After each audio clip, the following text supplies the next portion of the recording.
Well, my mother has lived in Charlottesville for about 13 years. She's at Westminster Canterbury, the Blue Ridge. And so I have a nodding acquaintance with the town. Then last summer, when my other position disappeared, I noticed the posting for Live Arts, also saw that it was in Charlottesville.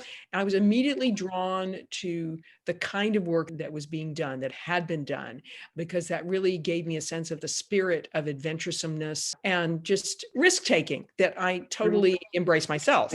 You can see that in the shows that have been done, because that's one thing I do when I research is I go way, way back to the very beginnings, and you can see the kind of work that was being done. And that tells you so much about the people themselves. And that, coupled with a very clear and transparent commitment to issues of equity, really spoke to me. So I applied.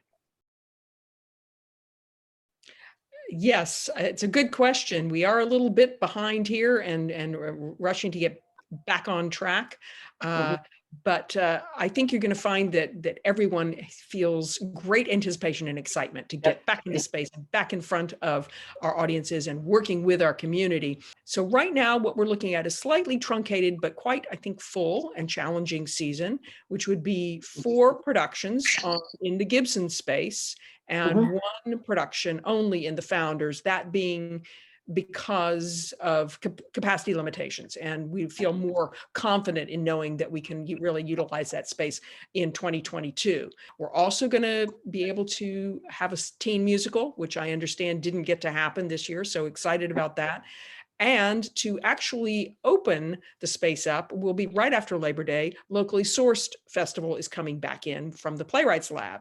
And that's really an exciting and a kind of a homegrown way to invite people back into live arts.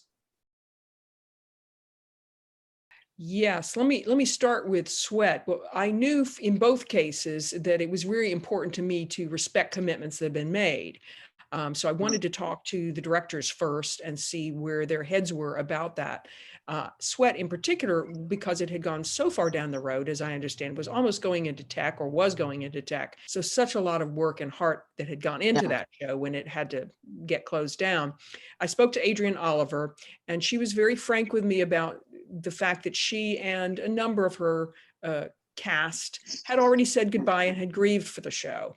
And we're not expecting to do it, at least in this season. Now, that isn't to say that it couldn't go in subsequent seasons, because it's a fantastic show. In terms of the children, Betsy Tucker, the director of that production, is still very committed to the show and would like to see it go on the live art stage. We are still negotiating when and where that might happen. So that's still a little bit up in the air. It's I think, a really important show about what it has to do, talk about the generational responsibilities and also about environmental issues. So it's going to get in there somehow.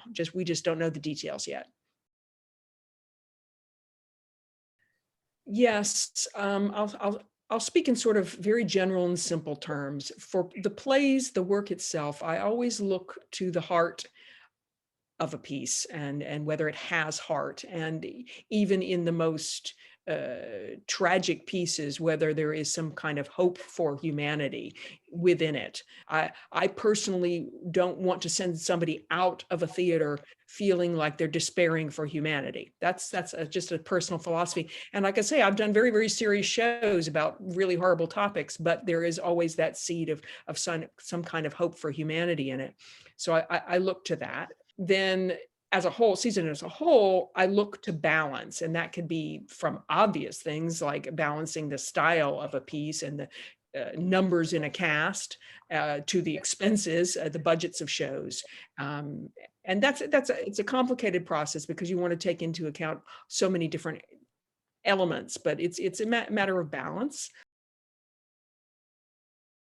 And probably most importantly, I look to the mission of the company, very much respecting the considerable work and time and love that has gone on into making live arts what it is and what it stands for. And a commitment to keep growing, because that's always important in life. And the mission of live arts is so clear about its commitments and its commitment to center, in particular, BIPOC voices, LGBTQ+ voices, allies, and also in under-resourced communities. I have a secret project, which I mentioned to the staff, and I think they were like, woohoo, maybe in a future year.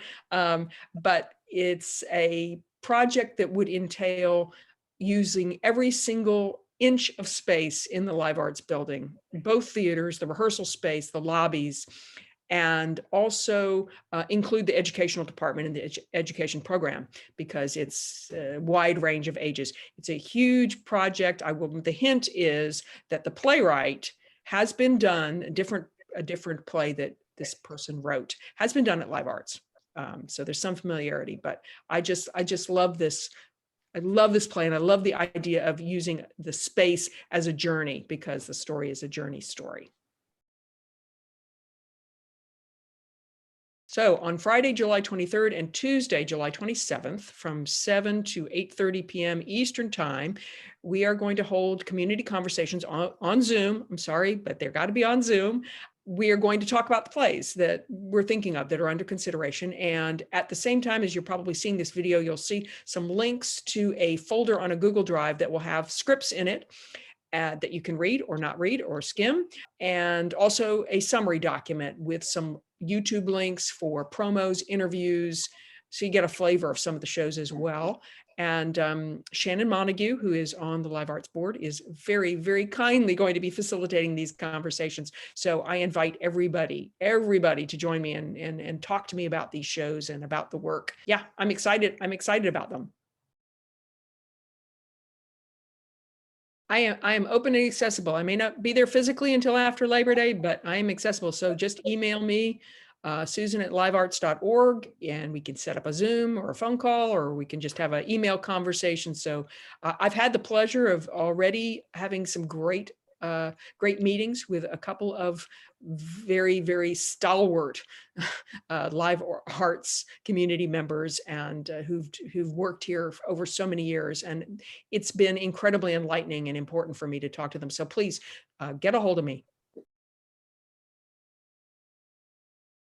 This is not really a secret. I'm sure it can be found on the internet. My middle name is Enid, which it was my grandmother's first name. My grandmother was a very, very impressive person who sat on the National Economic Conference Board, and just an amazing person. And when I was a child, I used to sort of hate the name Enid. It is very old fashioned, and I have since completely embraced it. So I'm proud to have it have it in my name. Just thank you for welcoming me to Charlottesville and to Live Arts. And I know this is just the beginning, as I always say, just the beginning of journey and learning. So thank you.